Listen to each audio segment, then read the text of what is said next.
মাছটা কিন্তু চাঁদা মাছও না, আবার পমফ্রেট মাছও না, এটা এক ধরনের খুব টেস্ট। মাছটার মধ্যে একটাই মাঝখানে কাটা।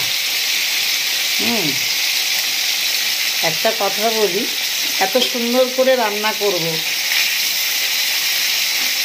ভালোও হবে, কিন্তু তার মধ্যেও কেউ কেউ একজন ছোট ছোট জিনিসে খুঁত ধরে, আর ওই ছোট ছোট খুঁত ধরা কথাগুলোই পরিবারে একটা বৃহৎ আকারে অশান্তি হয়ে দাঁড়ায়।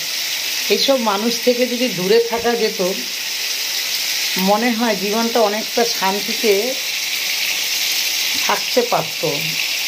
প্রত্যেক ঘরেই কম বেশি আছে।